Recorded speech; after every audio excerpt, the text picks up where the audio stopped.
a few stories about the wives, mothers, and daughters of the Rebbes of Chabad, and their contribution to the existence and to the survival and to the success of Hasidic teachings. The Rebbe's mother, Rebbetzin Chana, who came to the United States in 1947, lived right next door to my family as we were growing up in an apartment building, 1418 President Street in Brooklyn. We lived in 1414. And we would see the Rebbe's mother every day when the weather was good, taking a walk in front of the house with her aristocratic bearing, the way she carried herself, the wise eyes, the knowing eyes, and that satisfied smile that we thought came perhaps from the fact that they, the communists, the KGB, who had taken her husband's life, had tried to stop Judaism, the teachings of Judaism, the growth of Judaism, and particularly Hasidic teachings of Hasidic Judaism. They had tried their best, and they had failed, because here she was in the United States, and Hasidus was growing and blossoming under the leadership of her son. Or was it just a mother's smile, a smile of nachas from seeing her son's greatness and his success? It was on the 6th day of Tishrei that the Rebbetzin, there was a Shabbos afternoon, that the Rebbetzin was taken to the hospital, and later that day passed away. This was 1964 on Simchas Torah. The Rebbe's custom was to teach a new nigun, to teach a new song, introduce a new song, every year at the end of the holiday, at the end of the Yom Tov. Every year he would teach a new song. He taught 10 songs altogether. And in that year, 1964, after the Rebbe had introduced a new song, and the people had memorized it, had picked it up, the Rebbe then surprised everyone and said, "We don't know what's going to be next year, so we'll teach another song." And he taught a second song that year. This was 64. Simchas Torah of 65 was just a few days after his mother had passed away on the 6th of Tishrei, and so the Rebbe did not teach a song that Simchas Torah, and not since. So the Rebbe had a premonition a year earlier that his mother would pass away. There are a number of little incidents in the Rebbe's life that we know from the Rebbetzin, from his mother. For example, Hasidim didn't know the Rebbe's birthday until his mother came to the United States. We didn't know that at the age of 2 and a half, the Rebbe had a tendency to crawl out of his bed and join the minyan, davening in his father's home because the communists had shut down all the synagogues. The Rebbe's mother related that she caught him doing this once, and not wanting anyone to know how special this child was, she whisked him out of the room before anyone could notice. We also know that the Rebbe, who instituted a whole new learning schedule, a whole new learning phenomenon in honor of his mother after she passed away, the teaching of a Rashi. Every week, the Rebbe would let us know which Rashi he is going to analyze, and he would analyze it and explain it and introduce a whole new way of understanding and of seeing Rashi's commentary. He then also would explain a comment written by his father on the Zohar on Kabbalah, since his father, Rebbe Yitzchak, was a great Kabbalist. The writings came to the United States with the Rebbetzin Chana, with his mother, and she had even made it possible for her husband to make those notes, to write those notes, while he was in exile.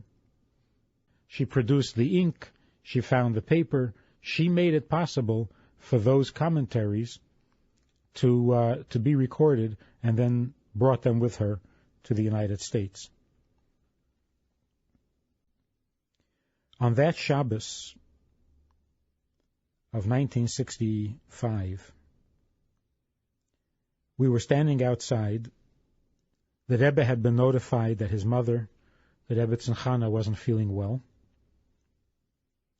the night before, and had given instructions to the doctor as to what he wanted done and so on. But during the Farbrengen, that Shabbos afternoon, the doctor, Dr. Zellickson, came back from the Rebbetzins' apartment to notify the Rebbe that the situation had grown critical. And as he was talking to the Rebbe in front of all these people at the Farbrengen, he asked the Rebbe what his mother's name was. And then he turned to the Hasidim and he said, a blessing for the Rebbetzin Chana, that she should have a complete and total recovery. And everybody answered Amen. The Rebbe came to the Rebbetzins' apartment, and after a while, they all came out, the Rebbetzin, the doctor, and the Rebbe, and they went into a waiting ambulance and went off to the hospital. The Rebbetzin passed away at the hospital, and the Rebbe turned to the Chassidim around him and said, instruct me on what I need to do. Which is halachically, of course, correct, because when you're in mourning, you can't think halachically, you can't think sharply enough to be able to make halachic decisions. And so he turned to the people around him and said, tell me what the laws are. Of course, when they tried to tell him what the laws are, he kept correcting them and insisting that they look it up again and make sure that they're doing it right. We, living next door to the Rebbetzin, got a phone call that night from the Rebbe's secretary, and it seems that the Rebbe had said to the secretary, let's bring my mother back to her apartment rather than to a funeral home, and the funeral would be the next morning on Sunday. But then he said, the Friedmans are Kohanim. Call them and find out whether their apartment building is connected by the same roof as the apartment building where the Rebbetzin would be. Because if it is, then we wouldn't be able to spend the night there, because a Kohen is not allowed to be under the same roof with someone who had passed away. So we got this call. We were told to see if the roofs were connected, and in fact they were. So all of us, the boys, had to go find other places to sleep that night. And as we already mentioned, the Rebbe then instituted the custom of teaching a Rashi in honor of his mother. So the 6th day of Tishrei, a day in which the Rebbe would farbring, and during the 80s the farbringen would be telecast by satellite throughout the world. The 6th day of Tishrei is the day in which the Rebbe would speak about women's issues, the role of the women, the contribution of the women, and so on, the mitzvahs of the women. The sacrifice that the Rebbetzin Chana made, brings to mind earlier sacrifices made by earlier Rebbetzins. For example, the Rebbe was named after the Tzemach Tzedek, whose name was Menachem Mendel. The Tzemach Tzedek was the third Lubavitcher Rebbe. He was a grandson of the Alter Rebbe. his wife had the same name as the Rebbe's wife, Chaya Mushka. And when the Tzemach Tzedek first became Rebbe, his wife became very ill. And in her fever, she said, "The reason I'm sick is because you are not as devoted to women's problems, to women's issues, as my grandfather was, as the Alter Rebbe was." And from then on, the Rebbe, the Tzemach Tzedek, devoted himself to women's issues, particularly the issue of the aguna, where when a husband disappears and there's no trace, there's a halachic problem that demands a lot of wisdom and a lot of knowledge to try to solve the living widow who cannot remarry and also doesn't have a husband. And the greatest scholars of all generations dealt with these problems, trying to find a halachic basis on which to permit remarriage on the assumption that the husband had died when there is a lack of factual evidence. The Tzemach Tzedek's mother, the daughter of the Alter Rebbe, Devorah Leah, was a unique and special player in this drama of bringing the teachings of Hasidus to this world. After 15 years of teaching and spreading the philosophy of the Baal Shem Tov, the Alter Rebbe, the first Lubavitcher Rebbe, had succeeded amazingly, stunningly, in capturing the imagination, the allegiance, the devotion of large numbers of Jewish communities throughout Russia. It was now the year 1791, and it was a particularly successful year for the Alter Rebbe. But somehow there was a backlash, there was a reaction, there was jealousy, and the division and the divisiveness between the rabbis of Israel and the rabbis of Russia, the rabbis of Poland and the rabbis of Russia, created great pain and distress for the Alter Rebbe. 1792 was also a great year, but Hasidim began to notice that the Alter Rebbe was very unhappy and greatly distressed. In fact, the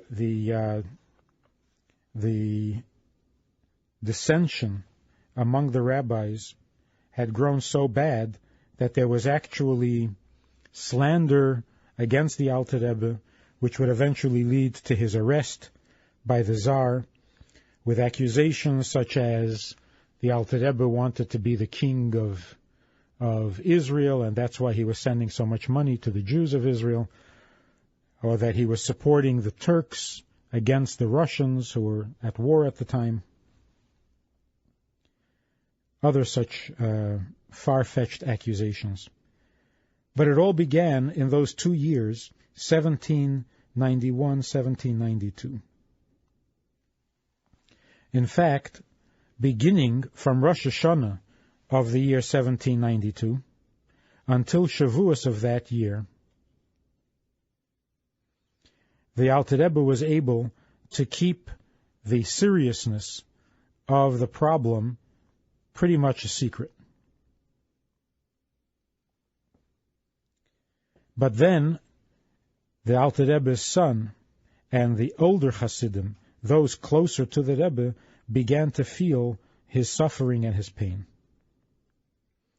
At the Farbrengen on Shavuos of that year, during the meal, the Alter Rebbe was speaking about the Baal Shem Tov, because the Baal Shem Tov's yahrzeit is on Shavuos. But in this talk, it was evident that there was an inner bitterness, an inner sadness in the Alter Rebbe. Most of the time, the Alter Rebbe was lost in thought, with his eyes shut, but his lips were moving and he was saying something. People understood that he was communicating with the Baal Shem Tov and asking the Baal Shem Tov to help him in spreading the teachings of Hasidus. From the bitterness and the seriousness that was evident on the Rebbe's face, everyone there felt that this was a dangerous time and a difficult time for the future of Hasidic teachings. All of a sudden, the Alter Rebbe stood up and he cried out, Zayde, Rebbe, arouse compassion in heaven for me, for your disciples, for those devoted to you, and for your teachings.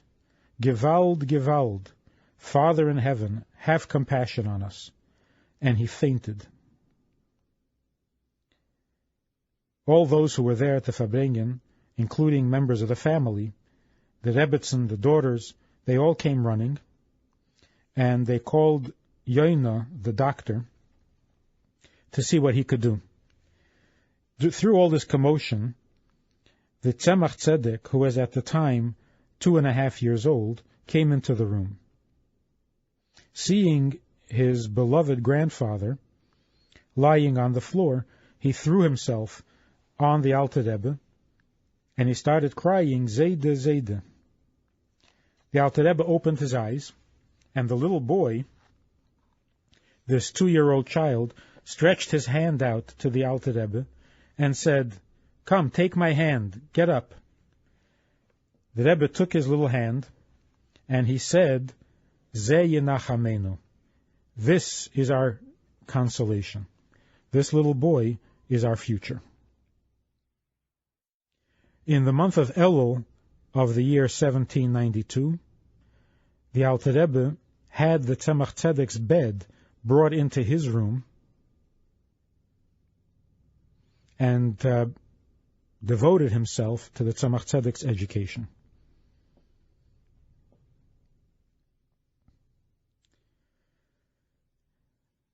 As is known, the Alter Rebbe then sent messengers with pidyon nefesh, with a request for a blessing, to the resting place of the Baal Shem Tov in Mezhebush, and to the resting place of the Maggid of Mezrich, who is buried in Anapoli.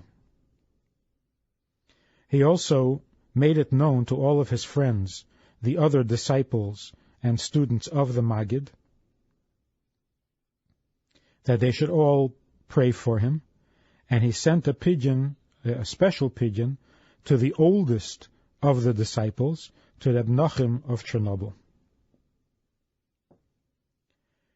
At the end of Slichas, before Rosh Hashanah of that year, the Alter Rebbe called a few of his older students and described to them the seriousness of the condition and the complaints that were being brought against him,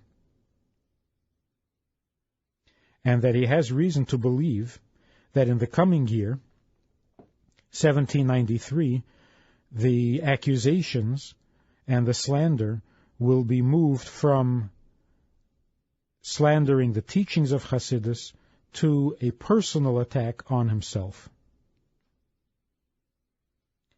The Alter Rebbe then asked that they should all do whatever they can to help his son, who was the Mittler Rebbe, in leading and conducting the affairs of Hasidus.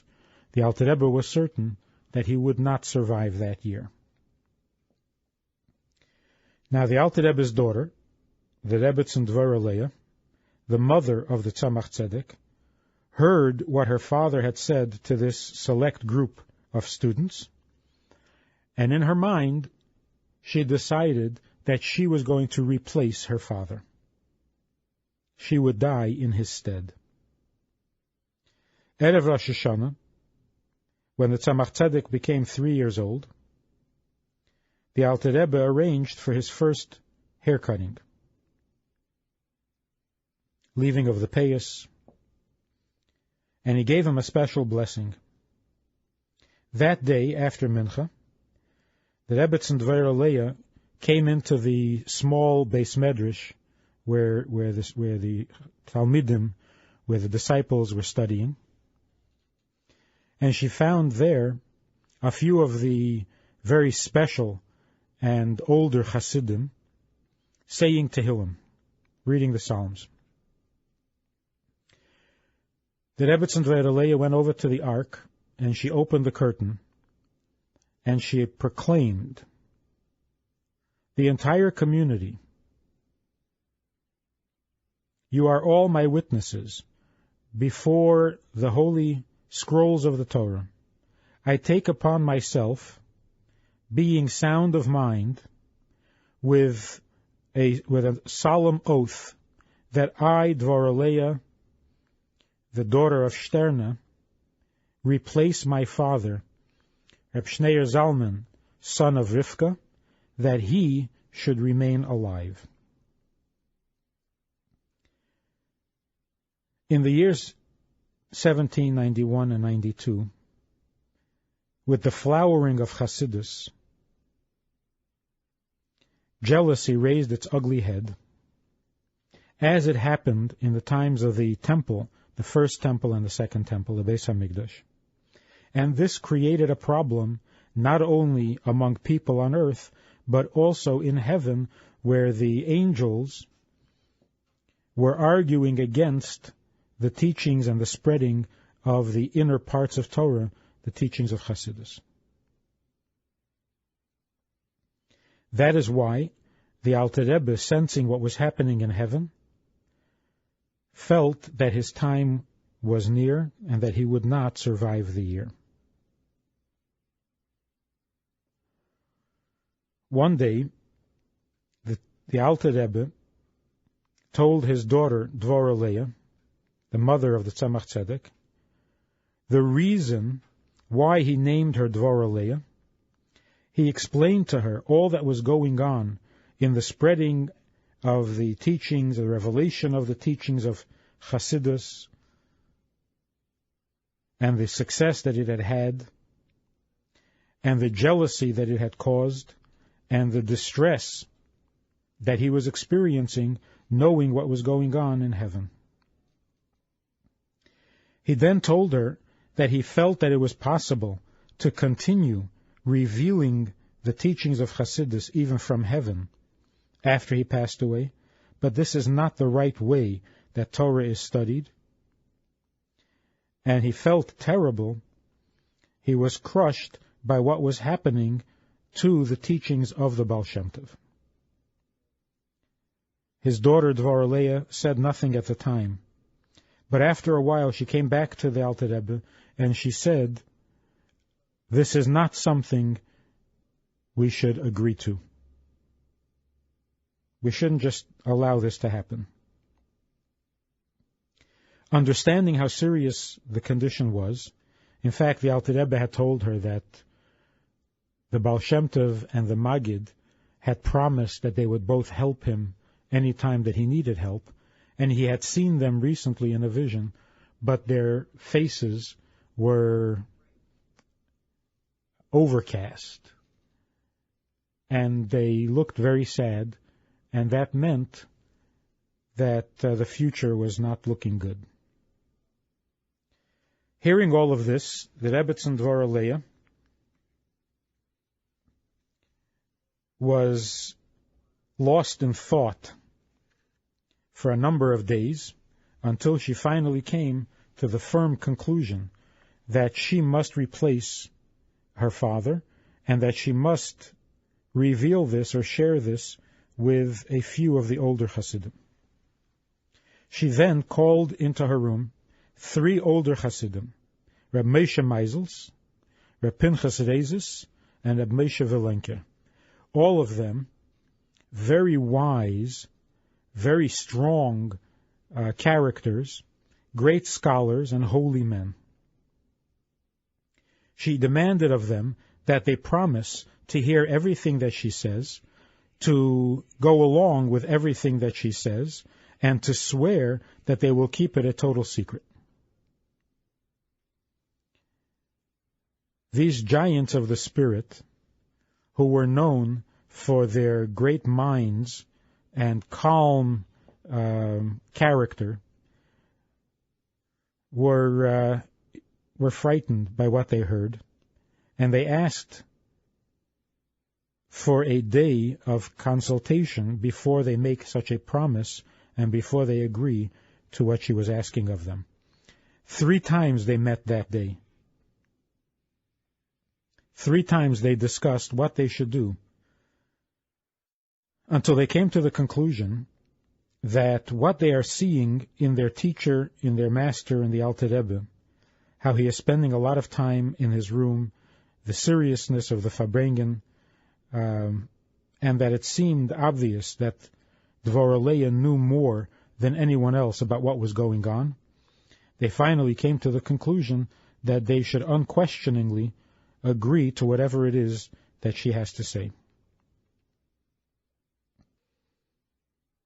When they returned the next day, the Rebbetzin Devorah said as follows: "We are all Hasidim of my father, our Rebbe, and we are all obligated to give our lives, literally, for the Alter Rebbe and for the teachings of the Baal Shem Tov." Here she began to cry. The Chassid, Reb Moshe Meisels, jumped to his feet, and he said, "What are the tears? What's going on? Tell us what's happening. I will be the first to go into fire and water for our teacher, for the teachings of the Baal Shem Tov. Just tell me what to do. I will do it gladly." First of all, the Rebbetzin Devorah said, "The first thing I demand is that you swear to me with a solemn oath that you will fulfill all that I ask, and that you will do it as my intentions, as I understand it. Since you don't know what it is I'm going to ask, you have to trust me and do it my way. And you must swear to do it, no matter how serious it is, even if it is a matter of life and death." At these words, the other chassid, Reb Moshe Vilenke, known to be calm and courageous under all sorts of circumstances, lost his equanimity and cried out, "This is too serious. We need time to think." But he was overruled by the other Hasidim, who said, "We already agreed that we were going to do whatever she says. Let's do it." The Rebbetzin then said, "I am appointing you as a court of 3,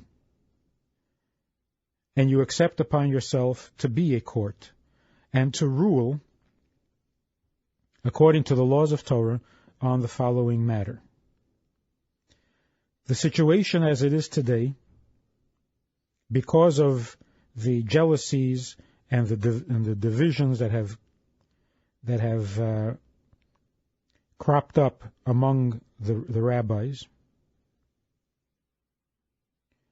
I heard from my father that the future for Hasidus does not look good, and it can produce this argument or this slander can produce fatal results.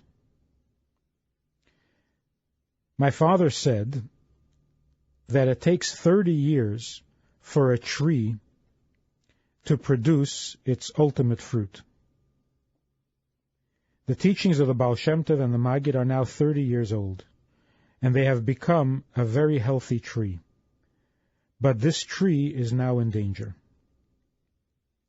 My father said that he wants to live, because that's how you're supposed to feel according to Torah. But more than life itself, he wants to see the tree of Hasidus give its fruits until the coming of Mashiach. And so the Rebbetzin said, I have decided to place my life in the place of my father's life. I bequeath him my years so that he can go on to live a long and productive life in order to keep the tree of Chassidus healthy, and in this way I too will share in the teachings or the spreading of the teachings of the Baal Shem Tov. As we already mentioned, the Alter Rebbe had sent a pigeon to Reb Nachum of Chernobyl.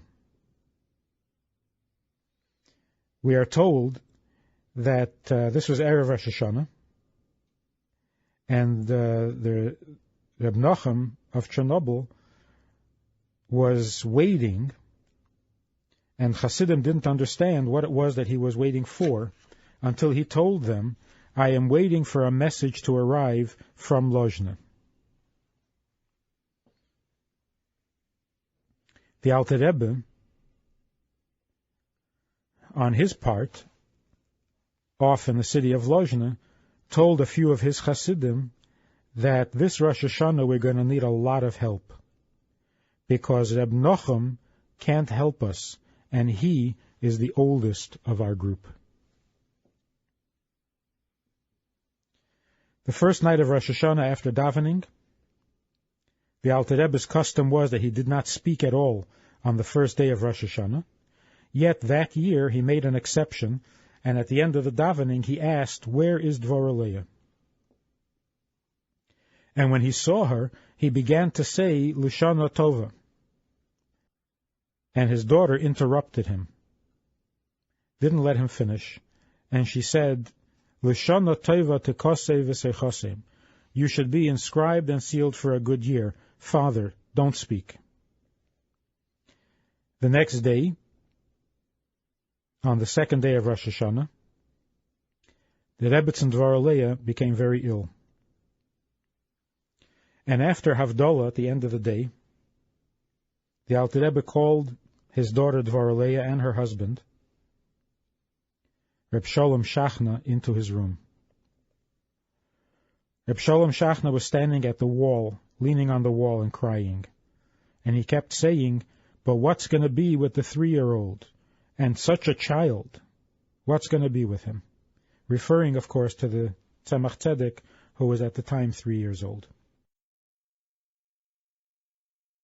The day after Rosh Hashanah, on Tzom Gedalia, the 3rd of Tishrei, in the year 1793, the Rebbetzin Devorah passed away. Her last request of her father was that he should personally educate and raise her son, her only son. And the Rebbe agreed to do so. In fact, he said, your son Menachem is my consolation. The word Menachem means consolation. He is a consolation for you, and he is a consolation for the Jewish people. The story was repeated and revealed by the 3 special Hasidim mentioned before, who the Rebbetzin entrusted to be her Bezdin, her court, and all of them realized that the existence and the survival of Hasidus was due to her self-sacrifice. There was a famous Chassid, Rebbe Ruvain, who was a very holy man, a great scholar, a Kabbalist, of whom the Alter Rebbe said that his entire neshama, his entire soul is revealed within him, which is rather unusual, was holding the Tzemach Tzedek in his arms during the funeral of his mother. The Alter Rebbe said the Kaddish, together with the little boy who was led in the Kaddish by this Chassid Rebbe Ruvain. During the 7 days of Shiva, the Alter Rebbe himself led the prayers 3 times a day, and the little boy said all the Kaddishim. On Erev Yom Kippur of that year, the Alter Rebbe visited the resting place of his daughter, and took along the Tzemach Tzedek, the little boy, with him. Standing there at the gravesite, he said, just as tzaddikim are greater after they pass away than they were even during their lifetime, so also are the blessings of tzaddikim after they have passed away. And then from the depths of his heart, he called out to his daughter, and he said, Dvorah bas Shterna. Today is Erev Yom Kippur. Bless your son, your only son, the orphan, Menachem Mendel ben Devorah.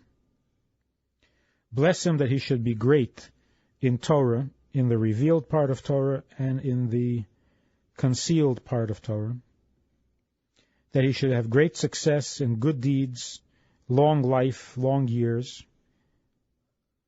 Plead for compassion for me and for the entire community of Hasidim and the teachings of the Baal Shem Tov. After Yom Kippur, the Alter Rebbe called the Chassid, Rebbe Avraham, the son of Shimshon, who was a Malamed, and he arranged for him to become the teacher, the Malamed, of the Tzemach Tzedek.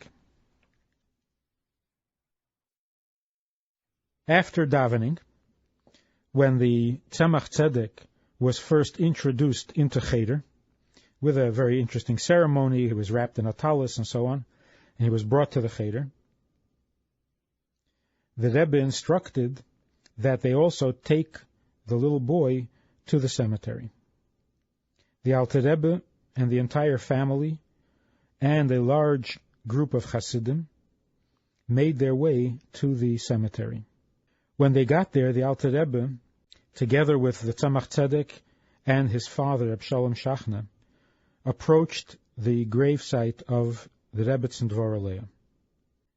And in a loud and happy voice, the Alter Rebbe called out, Mazel Tov Devorah bas Shterna.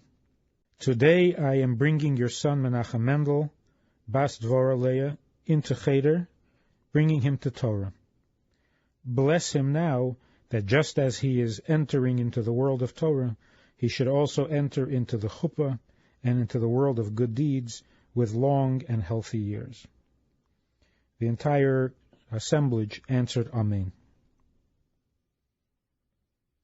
When they came back from the cemetery, the Alter Rebbe took the little boy into the Beis Medrash, and he turned to the Malamed and instructed him to begin teaching the Tzemach Tzedek from the Chumash, from Sefer Vayikra. And while this was going on, the Alter Rebbe was lost in thought with his head resting on his arms. At the end of the session, the Alter Rebbe then gave the little boy cookies, honey cookies, and other foods which had various psukim and aleph beis written on them. The fact that today Hasidic teachings, Hasidic concepts, the Baal Shem Tov's philosophy has become indistinguishable from general Judaism is due to the self-sacrifice of the Rebbetzin Devorah and all the other Rebbetzins who have made it possible for these esoteric and secret parts of Torah to come into the world and become the realm and the property of anyone who wants to be inspired by it.